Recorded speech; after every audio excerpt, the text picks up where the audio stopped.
Hello everyone. आज हम करेंगे 12th बिजनेस स्टडी का chapter 7.3 motivation, meaning and importance.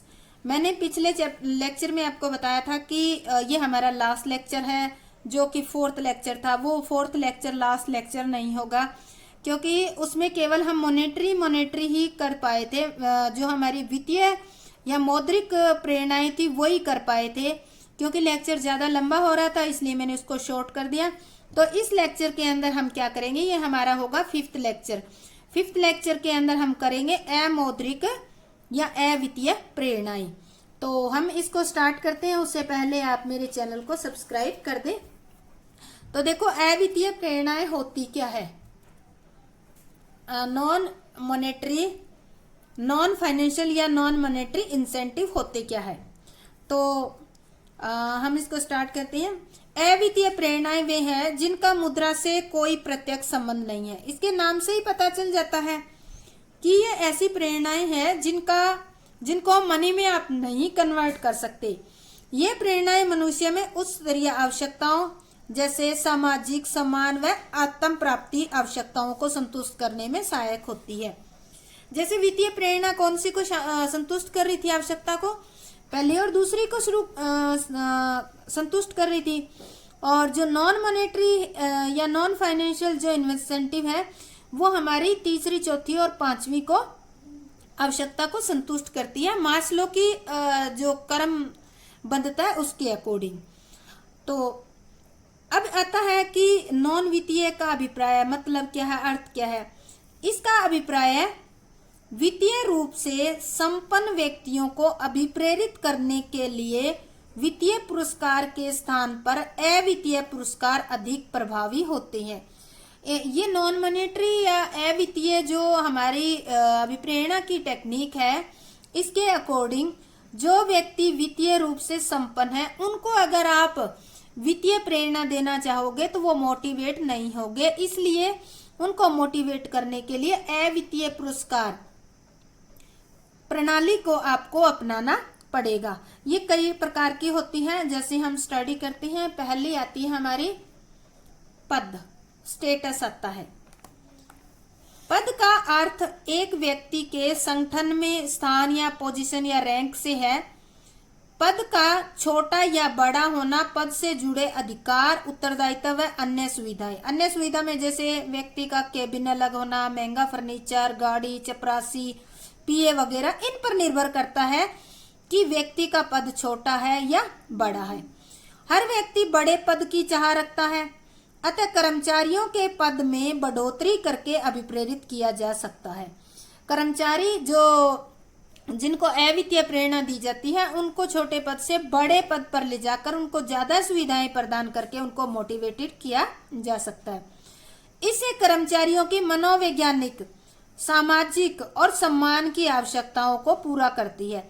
ये जो तरीका अपनाते हैं, इसे मनोवैज्ञानिक, सामाजिक यानी कि सोशल और एस्टीम नीड जो है एम्प्लॉय की पूरी होती है। सेकंड आती है हमारी संगठनात्मक वातावरण, ऑर्गेनाइजेशनल क्लाइमेट। इसका अर्थ है संगठन की कार्य प्रणाली से, यानी कि संगठन का जो वर्किंग सिस्टम है उससे। इसके अंदर व्यक्ति स्वतंत्रता, पुरस्कार प्राप्ति, कर्मचारियों के महत्व आदि को शामिल किया जाता है। जो ऑर्गेनाइजेशन स्ट्रक्चर होता है उसमें देखा जाता है कि कर्मचारी को स्वतंत्रता है या नहीं है, अच्छे काम करने के लिए पुरस्कार वगैरह दिया जाता है या नहीं, या फिर कर्मचारियों के महत्व यानी कि कर्मचारियों को महत्व दिया जा रहा है या उनको मशीन की तरह ही उनसे काम लिया जा रहा है। तो ये बातें बहुत इंपॉर्टेंट होती है और इन सभी बातों को शामिल किया जाता है। प्रत्येक व्यक्ति बेहतर संगठनात्मक वातावरण में काम करना पसंद करता है और अच्छा वातावरण कर्मचारी को अभिप्रेरित करता है। और अगर एक फर्म कर्मचारी को पूरी स्वतंत्रता भी देती है और मान लेते हैं अच्छे काम के लिए उसको पुरस्कार भी देती है, तो क्या होगा, कर्मचारी अपने आप ही मोटिवेटेड हो जाएगा, क्योंकि उसको लगेगा कि फर्म जो है मेरे बारे में सोच रही है, इसलिए मुझे भी फर्म के बारे में सोचना चाहिए। नेक्स्ट आता है कैरियर बढ़ोतरी अवसर या कैरियर एडवांसमेंट अपॉर्चुनिटी। प्रत्येक कर्मचारी अपने जीवन में तरक्की चाहता है, ये तो निश्चित सी बात है, चाहे कोई व्यक्ति हो अपने जीवन में तरक्की तो चाहेगा ही। पदोन्नति जो है तरक्की का एक अच्छा उदाहरण है। पदोन्नति, प्रमोशन। पदोन्नति के अवसर उपलब्ध होने पर कर्मचारी अभिप्रेरित होते हैं और पदोन्नति के लिए शिक्षण प्रशिक्षण की सुविधाएं भी फर्म उपलब्ध करवाती है। देखो हर व्यक्ति पदोन्नति चाहता है और फर्म देखो टाइम टू टाइम पर कर्मचारियों के लिए ट्रेनिंग का, एजुकेशन के प्रोग्राम ऑर्गेनाइज करवाती है। तो इससे क्या होते हैं, कर्मचारियों को काम के बारे में अच्छी ढंग से नॉलेज हो जाती है, वो ट्रेंड हो जाते हैं। तो जो ज्यादा ट्रेंड होगा, जिसकी परफॉर्मेंस ज्यादा होगी, उसको क्या मिल जाएंगे, पदोन्नति के अवसर मिल जाएंगे। तो इस तरह से एक ये मौका भी कर्मचारियों के पास आता है। अगर इस तरह का इन्वायरमेंट है, फर्म जो है इनके ट्रेनिंग पे, एजुकेशन पे भी जोर दे रही है, तो सीधी सी बात है इनकी जो कैरियर है उसमें सुधार हो रहा है, तो कर्मचारी इससे भी मोटिवेटेड होता है। नेक्स्ट है कार्य संपन्नता, जॉब इनरिचमेंट। इसका अर्थ है कार्य के महत्व को बढ़ाना, यानी कि जो व्यक्ति कर रहा है उसके काम के महत्व को बढ़ाना। ऐसी जॉब जिसमें अधिकार, उत्तरदायित्व एवं चुनौतियों का क्षेत्र हो। कार्य के महत्व को बढ़ाना मतलब कार्य में ज्यादा से ज्यादा चैलेंज हो, इनमें अथॉरिटी और रिस्पॉन्सिबिलिटी हो, तो उसी को कहते हैं कार्य के महत्व। अब देखो इसमें क्या क्या पॉइंट ऐसे आते हैं जिनसे कार्य का महत्व बढ़ता है। उच्च स्तरीय ज्ञान और अनुभव की आवश्यकता होती है इसके लिए। व्यक्तिगत विकास के अवसर भी उपलब्ध होते हैं और निर्णय लेने की पूरी स्वतंत्रता होती है। अगर ये सारी है एक किसी कार्य के अंदर, तो क्या होगा, इससे उसके कार्य का महत्व बढ़ जाएगा। तो इससे भी कर्मचारी मोटिवेटेड होते हैं। इस प्रकार की जॉब प्राप्त करके गर्व महसूस करता है तथा अभिप्रेरित भी होता है। कोई भी कर्मचारी अगर इस तरह से चैलेंजिंग, अच्छी बढ़ने वाली, नॉलेज वाली, एक्सपीरियंस वाली, इस तरह और ऐसी कि जिसमें डिसीजन लेने पर किसी की रुकावट नहीं है, वो खुद ले सकता है, तो एम्प्लॉय क्या महसूस करेगा, अच्छा महसूस करेगा। और वो अच्छा महसूस करेगा तो वो मोटिवेटेड भी होगा। नेक्स्ट है एम्प्लॉय रिकॉग्निशन प्रोग्राम।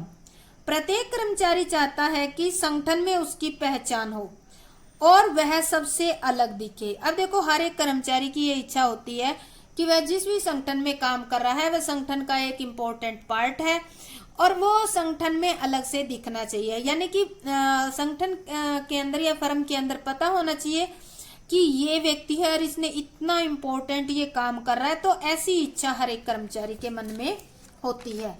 तो अगर और इसके कुछ उदाहरण हम बता सकते हैं। देखो कि कर्मचारी पहचान के कुछ उदाहरण जैसे अच्छे कार्य के लिए कर्मचारी को बधाई देना, सूचना पट पर नाम लिखना या समाचार पत्रिका में, अगर सूचना पट पे या समाचार पत्रिका में नाम लिखा जाएगा तो पूरी फर्म में सभी कर्मचारियों को पता चल जाएगा कि ये performance of the day, week या मंथ है। इस तरह से उसकी अलग पहचान बनेगी। या फिर एम्प्लॉय को बहुत अच्छा काम कर रहा है तो उसको जैसे ही कोई फंक्शन वगैरह होता है या कोई उसका जैसे इनॉग्रेशन का या कोई भी फंक्शन मान लेते हैं, कोई फंक्शन होता है तो उसमें उनको कोई स्मृति चिन्ह देकर या कोई ओकेजन पे उसको सम्मानित करके भी आप कर्मचारी की पहचान को बढ़ा सकते हैं। तो इस तरह कर्मचारी मोटिवेटेड होते हैं। सेवा सुरक्षा, जॉब सिक्योरिटी क्या होती है? सेवा सुरक्षा या जॉब सिक्योरिटी। जॉब सिक्योरिटी इसका अर्थ है नौकरी की स्थिरता, यानी कि नौकरी सेफ होना। उदाहरण के लिए एक कर्मचारी के मन में यदि डर है कि उसे कभी भी नौकरी से हटाया जा सकता है तो इस चिंता में वह कभी भी मन लगाकर कार्य नहीं कर सकता। देखो उसको तो चिंता लगी रहेगी, चाहे कितना ही अच्छा काम कर लो फर्म उसे निकाल ही देगी। अगर उसको ये डर है तो वो चिंतित रहेगा, काम में अच्छे ढंग से उसका मन नहीं लगेगा। दूसरी ओर यदि उसे इस बात का आभास है कि उसकी नौकरी स्थायी है, यानी कि कोई उसे हटाएगा नहीं, तो वह चिंता मुक्त होकर काम करेगा। यही कारण है कि लोग अधिक वेतन वाली अस्थायी नौकरी की तुलना में कम वेतन वाली स्थायी नौकरी को प्राथमिकता देते हैं। आजकल लोग ये नहीं चाहते कि उसको बहुत ज्यादा पैसा मिले, हर एक बंदा ये चाहता है कि उसको परमानेंट जॉब मिले जिससे वो टेंशन फ्री होकर काम करता रहे। ज्यादा सैलरी वाली जॉब है पर वो स्थायी नहीं है, तो क्या होगा, हो सकता है वो साल में 3 महीने तो बहुत पैसे कमा ले और 9 महीने वो खाली भी रह सकता है। तो ऐसा अगर होता है तो कर्मचारी क्या होगा, मोटिवेटेड होगा अगर उसकी जॉब सेफ है तो। इसके बाद है एम्प्लॉय पार्टिसिपेशन, कर्मचारी भागीदारी। कर्मचारी प्रबंधकीय कार्यों में अपनी भागीदारी को देखकर प्रोत्साहित होते हैं।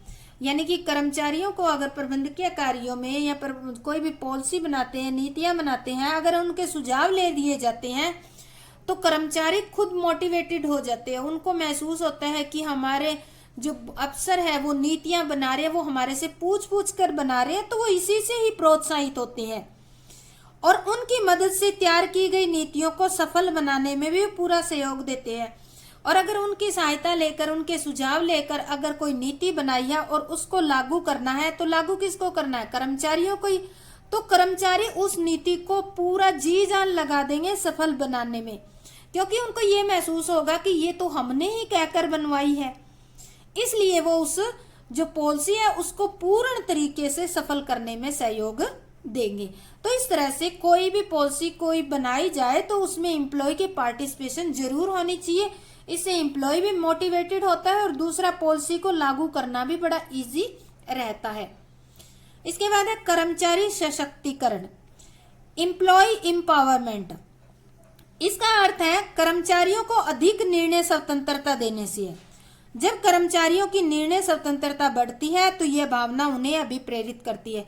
सशक्तिकरण का मतलब है कि कर्मचारियों को जो काम दिया गया उस काम को करते वक्त अगर उनको कोई प्रॉब्लम आती है तो उनसे रिलेटेड निर्णय लेने की स्वतंत्रता उनको होनी चाहिए। तो वो अपने आप से फ्री माइंड से सोच समझ के अपना निर्णय ले सकते हैं और लागू कर सकते हैं। अगर वो ऐसा करेंगे तो वो हो सकता है निर्णय बहुत अच्छा ले और फर्म के लिए वो ज्यादा फायदेमंद भी साबित हो सकता है।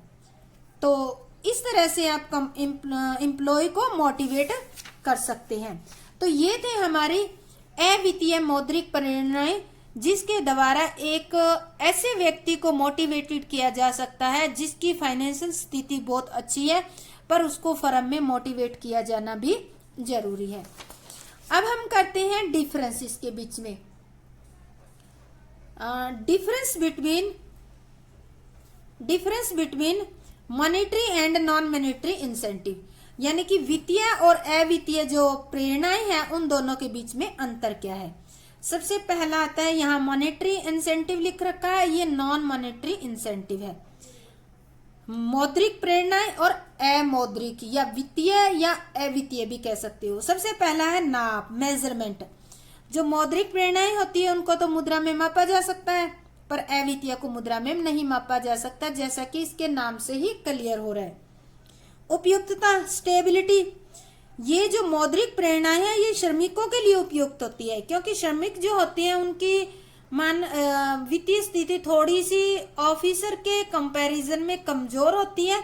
तो इस कारण से जो श्रमिक लेवल पे मोटिवेट करने के लिए जो टेक्निक अपनाई जाती है उसके लिए मौद्रिक जो है मॉनेटरी इंसेंटिव टेक्निक को अपनाना चाहिए, इससे ज्यादा मोटिवेटेड होती है। और जो नॉन मॉनेटरी है वो प्रबंधकों के लिए ज्यादा बेटर होती है, उससे प्रबंधक ज्यादा मोटिवेट होते हैं। लेवल ऑफ सेटिस्फैक्शन, संतुष्टि का स्तर। देखो जो मॉनेटरी इंसेंटिव है ये निम्न स्तरीय आवश्यकताओं को पूरा करती है, रोटी कपड़ा और मकान इनको संतुष्ट करती है। और जो उच्च स्तरीय आवश्यकताएं होती है ये सम्मान, पद, आत्मनिर्भरता की संतुष्टि करती है। यानी कि आप ये कह सकते हो कि जो हमने मास्लो की हायरार्की थ्योरी पढ़ी थी उसके अकॉर्डिंग जो मॉनेटरी है वो 1 से 2 तक की, यानी कि पहली और दूसरी जो शारीरिक आवश्यकताएं होती हैं और सामाजिक और सुरक्षा और बचाव की आवश्यकताएं होती है, पहली और दूसरी पूरा करती है। और जो नॉन मॉनेटरी होती है वो तीसरी, चौथी और पांचवी इन तीनों को संतुष्ट करती है। इसके बाद आता है देखने में, विजिबिलिटी। देखो जो मॉनेटरी इंसेंटिव होती है उसको देखा जा सकता है, ठीक है, और जो नॉन मॉनेटरी होती है उसको देखा नहीं जा सकता। तो इस तरह से आज का हमारा ये लास्ट लेक्चर यही था। अगर आपको अच्छे ढंग से समझ आ गया है तो आप मेरे चैनल को लाइक, शेयर और सब्सक्राइब जरूर करें और ज़्यादा से ज़्यादा अपने फ्रेंड्स के साथ भी शेयर करें। और मैं इससे रिलेटेड कोई इन्फॉर्मेशन +2 से रिलेटेड होती होगी तो वो भी मैं आपको प्रोवाइड करवाती रहूंगी, अलग लेक्चर बना बना के। इसी के अंदर नहीं होगा, अलग वीडियो बनाकर प्रोवाइड करवाती रहूंगी। तो तब तक के लिए जय हिंद, जय भारत, बाय बाय, धन्यवाद।